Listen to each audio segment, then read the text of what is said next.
Hello, everyone, and welcome to Chapter 3, Values and the Helping Relationship.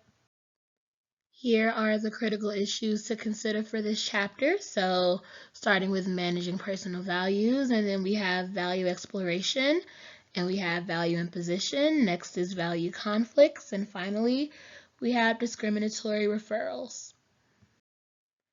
Here are the pertinent ACA codes to consider with regard to Chapter 3. And again, let me reiterate, this is not an exhaustive list, just what are the most pertinent to the chapter. And starting with the first code, we have code A2C, developmental and cultural sensitivity. And then we have code A4B, which refers specifically to personal values. And we have code A11B, values within termination and referral. So what are values? The Oxford Dictionary defines values as the regard something is held to deserve, their importance, worth, or usefulness of something, a person's principles or standards of behavior, one's judgment of what's important in life. So with this definition in mind, what I want you to be thinking about is what are some values that you have, and now we'll move into specific values.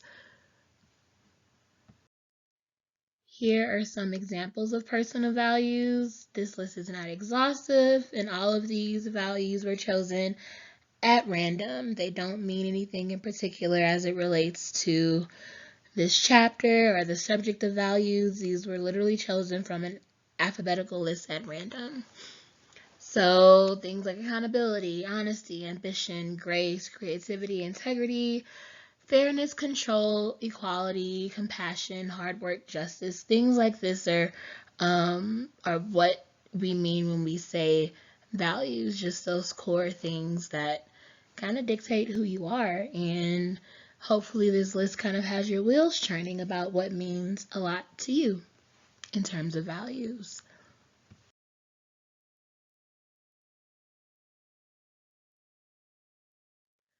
So here are the fundamental principles of the ACA.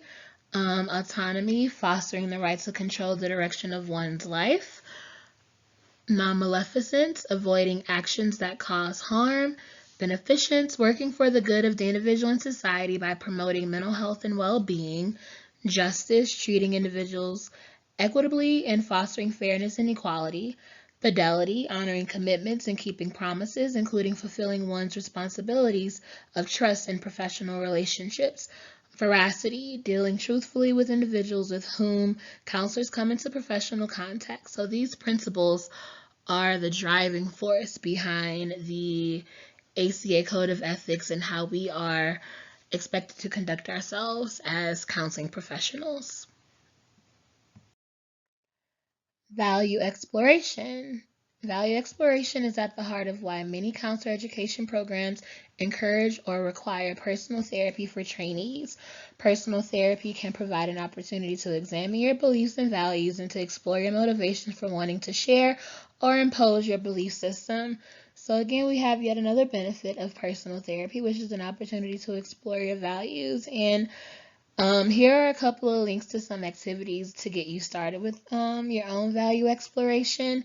These slides are uploaded into YO courses, so you'll be able to click the link. The first link is to a print activity, and basically you cut them out either on cardstock or paper, and it's a list of values and short definitions of those values, and you can kind of sort those in order of importance, whether it's not important, very important, and everything in between. And so that's one way to explore your values. And the second link is the exact same concept, but it's all virtual. And again, you can use these for personal use. You can even use these with clients. I've used these personally, and it's really, really interesting because at different points, my values a year ago are completely different. The last time I did this activity was maybe 4 months ago, actually, and it was very drastically different from the time that I did it prior to that. So value exploration doesn't stop. And again, these card stored activities are here. You're not required to look at this, explore it, click it, but it's a resource for you if you're interested. So I've alluded to value and position quite a bit, so here is the definition. So value and position refers to counselors directly attempting to influence a client to adopt their values, attitudes, beliefs, and behaviors.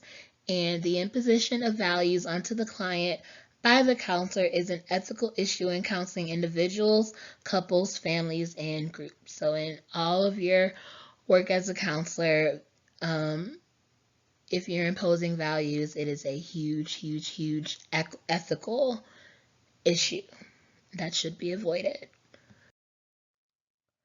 Value conflicts. So value conflicts is exactly as it sounds, is when you, the counselor, have clashing values with the client. And with that in mind, all counselors are expected to have basic competencies and know what to do when those situations arise, whether it's seeking supervision or consultation or something along those lines. So if you're experiencing difficulties over conflicting personal values, seek supervision and learn ways to effectively manage these differences. Only consider a referral when you clearly lack the skills to deal with the issues presented by the client. So maybe you haven't had training in that area yet, or it is outside of your scope of practice, then the ethical thing to do would be to refer a client out. But again, only because you don't have the skill set for that area, and it's the best thing to do for the client to refer them out. It's actually unethical not to refer them out in that case. When faced with a topic you know little about, a good first step is to educate yourself and then seek supervision and obtain further training, because that lack of training can only go so far. There are basic areas that you're required to know how to deal with in the counseling world, and so sometimes to avoid things that conflict with their values, a counselor may neglect that area, but that is unethical because we're supposed to be well-rounded in all things pertaining to what a client can experience, whether that's trauma, whether that's sexual identity, gender identity, things of that nature. We're expected to know how to counsel certain populations, even if it goes against our personal values. And with that in mind, do not try to convince yourself that you're working in a client's best interest by referring a client to another professional because of your discomfort with their beliefs and actions. This is considered a discriminatory referral. So again, going back to relying on I don't have much training or experience in this area, when the reality is the referral is really because it's a value conflict that you're uncomfortable with, and so you're referring them out under the guise of working in the client's best interest. So here are some common value conflicts that occur within the counseling relationship. So starting with religious or spiritual beliefs. So religion referring to the way individuals express their devotion to a deity or an ultimate reality, whether that's monotheism, polytheism, atheism, or agnosticism. And spirituality typically refers to the expression of general sensitivity to moral, ethical, humanitarian, and existential issues without reference or devotion to any particular religious doctrine. Of course, political beliefs is next. Things like abortion, gender identity and expression, sexuality, and under the umbrella of sexuality we have sexual identity and expression, unconventional sex, for example, polyamory, consensual non-monogamy, kink, etc. And so consensual non-monogamy, again, exactly as it sounds, going outside of the established relationship with the consent of all partners involved. So everyone involved is aware of it and permits it, essentially. Then we have extramarital sex or an affair, which is also referred to as non-consensual non-monogamy. So that's when you may have someone in a relationship or a marriage who goes outside of the relationship, either romantically or physically or both, without the knowledge or consent or permission of the other involved partner. So you may have a client disclose to you that they're cheating on their partner, and so it might go against what you believe in regarding relationships and still being able to support your client through that. Then there's also casual sex, group sex, sexting, or sharing nude photos, teenagers engaging in consensual sex with peers. That comes up a lot, especially sometimes people don't know whether or not they have to report a teen disclosing if they're sexually active, things of that nature. Now we have tricky ideas / questions for consideration and reflection, possibly discussion. First one is, what are some areas in which you see a potential for conflicting values in a therapeutic relationships? And the next question is, how do you distinguish between a values conflict and what your client feels is best for them? Weird in Wyoming, so things to consider when practicing in Wyoming. So it becomes especially important to provide a supportive space for clients with marginalized identities or needs, for example, sexuality, abortion, relationship structures, as there may be a lot of fear and uncertainty about being public with these identities and related struggles. And the next thing to consider is there is a rocky past with acceptance of different identities, especially in rural communities.